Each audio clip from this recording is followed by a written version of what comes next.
60대 후반에 은퇴하신 아버님의 한마디가 큰 울림을 주었습니다. 자식에게 재산을 물려주려다가 되려 내 인생이 불행해졌어요. 또 10년간 요양병원에서 근무하신 간호사의 말씀도 인상적이었습니다.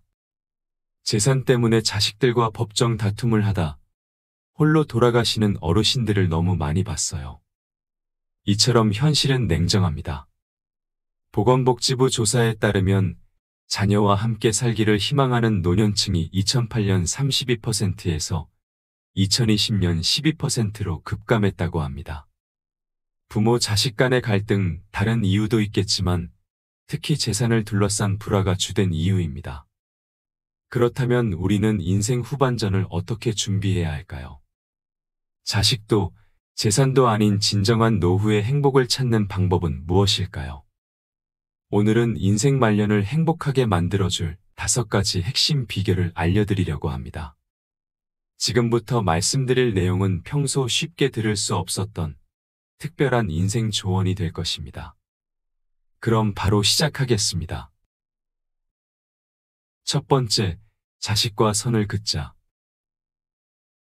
조금 냉정하게 들릴 수도 있지만 부모와 자식 사이에 너는 너, 나는 나라고 선을 긋는 태도는 정말 중요합니다. 제 자식이 사랑스럽지 않은 부모가 어디 있겠습니까? 하지만 눈에 넣어도 아프지 않을 자식이라도 내가 평생 먹여 살려야지, 재산을 많이 남겨줘야지 라고 의무감을 가질 필요는 없습니다. 또한 반대로 노후에는 자식에게 의지하며 살려면 서로 다투지 말고 잘 지내야 해 라는 생각도 고이 접어두어야 합니다. 자식과 자신을 분리하지 못하면 어느새 종속당하게 됩니다. 서로 눈치만 보며 불편해하다가 관계가 틀어질 확률이 매우 높습니다. 후회 없이 살기 위해서는 자식으로부터 독립해야 합니다. 여기서 독립을 긍정적인 의미로 받아들이면 좋겠습니다. 부모는 자식에게서 독립해 오로지 본인의 행복만 추구하며 살아가야 합니다. 적당히 선을 긋고 당신의 재산과 시간은 오롯이 당신의 행복을 위해 써야 합니다.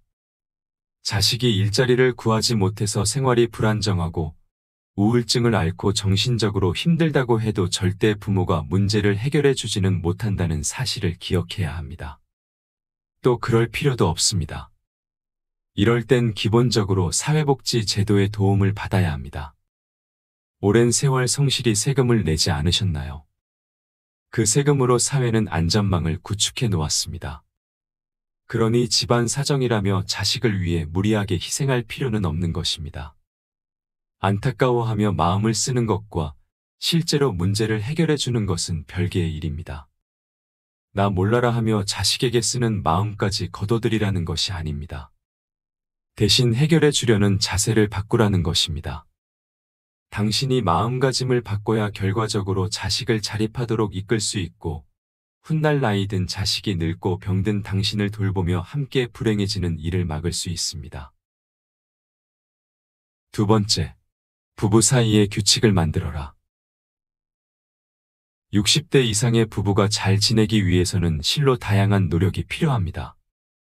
이혼은 하지 않되 함께 보내는 시간을 줄이고 각자 독립적으로 생활하는 형태를 동거형 조론이라고 합니다. 동거형 조론을 시작하면 서로 적당한 거리를 유지해서 갈등이 생기지 않고 정서적으로 안정을 되찾아 오히려 서로 더 존중하게 됩니다. 그렇다면 부부 사이 거리는 어느 정도가 적절할까요? 딱 정해진 기준은 없습니다. 원하는 생활 방식에 관해 서로 충분히 대화를 나누고 일정한 거리를 유지할 수 있도록 규칙을 세워두면 됩니다. 예를 들면 다음과 같습니다. 첫째, 장보기와 식사 준비, 식사는 각자 한다. 둘째, 자기 빨래는 자기가 한다. 셋째, 외박이 아닌 외출은 미리 이야기하지 않아도 된다. 넷째, 외박을 하거나 장기 여행을 갈 때는 만일의 사태에 대비해 미리 이야기한다. 상대방의 외박에 대해 자세히 묻거나 따지면 규칙의 수와 조항은 부부가 상의해 정하면 됩니다. 추후에 내용을 추가하거나 삭제하고 필요한 경우에는 변경할 수도 있습니다.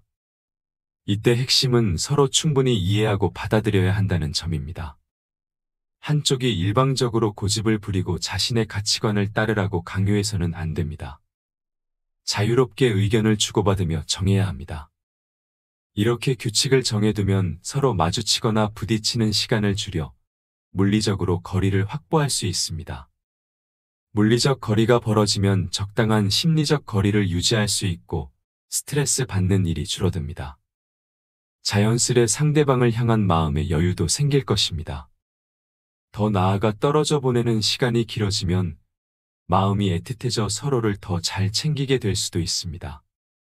마음의 여유가 생기면 지금까지 서로 하지 못했던 고마워, 미안해 같은 말도 자연스럽게 하게 되고 상대를 존중하고 아끼는 마음도 커집니다.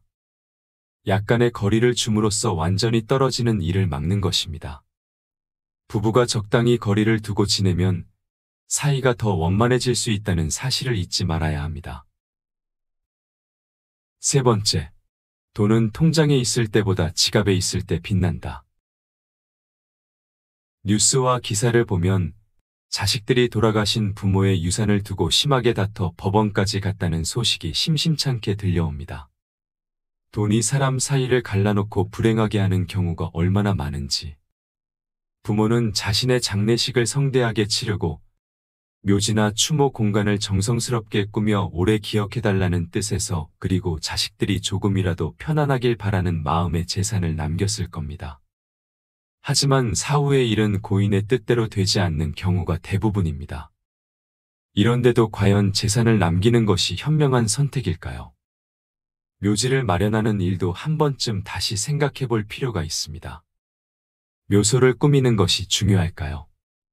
시간이 흐르면 무연고 묘지가 될 확률이 높은데도 묘지를 꾸미겠다고 큰돈을 남기는 것은 부조리한 선택처럼 보입니다.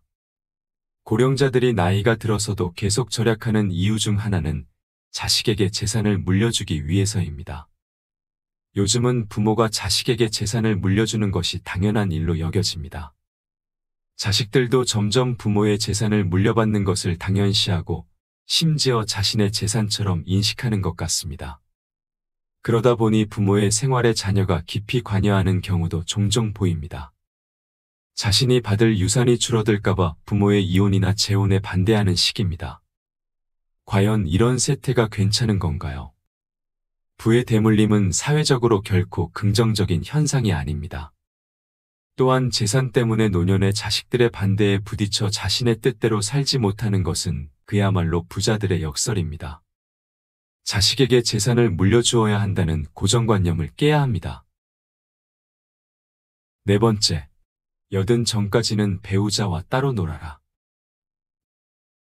명색이 부부인데 왜 따로 시간을 보내야 하느냐고 반문하고 싶은 사람도 있을 겁니다. 하지만 둘 중 한 명이 몸이 불편해 꼭 보호자가 동행해야 하는 경우가 아니라면 한 번쯤은 따로 여행을 가볼 것을 권합니다. 남편은 남편대로, 아내는 아내대로 가고 싶었던 곳이나 하고 싶었던 일이 다를 수 있기 때문입니다. 남편은 문화유산으로 지정된 오래된 유적지에 가고 싶지만 아내는 그곳에 전혀 관심이 없는 상황이라고 가정해 볼까요? 이럴 때 함께 가기 위해 말다툼을 벌일 필요가 없습니다. 남편은 남편대로 취향이 잘 맞는 동료들과 함께 유적지를 방문하고 아내는 아내대로 친구들과 경치 좋은 곳에 놀러가거나 음악회나 그림 전시, 맛집 투어 등 평소에 하고 싶던 것을 즐기면 평화롭게 문제가 해결됩니다. 여행뿐만 아니라 여가 생활도 마찬가지입니다. 부부의 취향이 다르다면 둘 중 하나가 억지로 참으며 상대를 따라갈 필요가 없습니다. 각자 원하는 영화나 연극 콘서트를 보러 가면 됩니다. 그래야 서로를 신경 쓰지 않고 더 편하게 즐길 수 있습니다. 이런 식으로 남편이 아내를 속박하지 않고 아내가 남편을 귀찮게 여기지 않는다면 서로 얼굴을 붉히고 다툴 일도 없습니다. 결과적으로 마음을 터놓고 대화하는 사이좋은 부부가 될 수도 있습니다. 은퇴 이후의 삶은 부부에게 각자 자유시간이 생기고 몸도 건강해서 활력이 넘치는 시기입니다. 오래 짊어졌던 짐을 내려놓고 드디어 얻은 자유를 누리며 즐겁게 살아야 합니다. 이 시기를 잘 보내야 70대에도 각자 자유롭고 행복하게 살 수 있습니다. 그렇게 자유로이 70대를 누리다가 80대 중 후반쯤 접어들면 어느 한쪽이 아니면 둘 다 기력이 떨어집니다. 그때가 되면 자연스럽게 서로 거들고 의지하며 살게 됩니다. 각자의 생활을 충분히 즐기고 그때부터 다시 일심동체가 되어도 결코 늦지 않습니다. 마지막 5번째. 자식 말고 요양보호사의 돌봄을 받아라. 나이가 들수록 누구나 삶과 죽음을 생각하게 됩니다. 영원히 살 수 없다는 사실을 깨닫고 언젠가 타인의 돌봄이 필요할 때가 올 것임을 인지하게 됩니다. 그리고 그때 생면부지의 남보다는 오랜 시간을 함께한 자식이 돌봐주기를 바랍니다.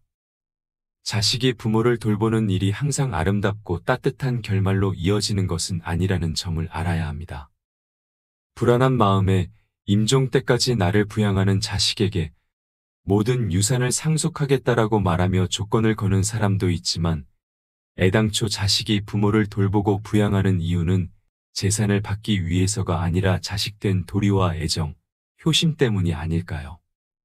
실제로 형제자매가 유언무효 확인 소송을 제기하고 법정에서 다투는 일도 비일비재합니다. 그러니 노후에 자식에게 부양받고 재산을 물려주고자 했다면 그 생각은 그만두고 차라리 전일제 요양보호사를 고용하세요. 재산 사정이야 각자 다르겠지만 자식에게 남겨줄 정도로 유산을 모았다면 전문 요양보호사의 서비스를 받으며 비용을 지급하는 편이 모두에게 더 합리적입니다. 보살핌을 받을 생각도 유산을 남길 생각도 하지 말아야 합니다.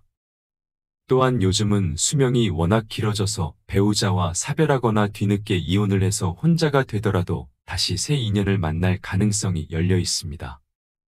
시대와 문화가 바뀌어 젊은 사람들도 노년에 접어든 부모의 재혼에 큰 거부감을 느끼지 않고 대부분 기쁜 마음으로 축복해 줍니다. 지금까지 와다 히데키의 책 60세의 마인드셋의 핵심적인 내용을 발췌하고 각색해서 함께 들어봤습니다. 자식과의 건강한 거리두기, 부부간의 합리적인 규칙 만들기, 재산의 현명한 활용, 배우자와의 독립적인 여가 생활, 그리고 전문적인 요양 서비스의 활용까지. 이 모든 것의 핵심은 결국 나다운 삶을 사는 것입니다. 우리는 종종 나이 듦을 두려워하고 불안한 마음에 자식에게 의존하거나 배우자에게 매달리려 합니다.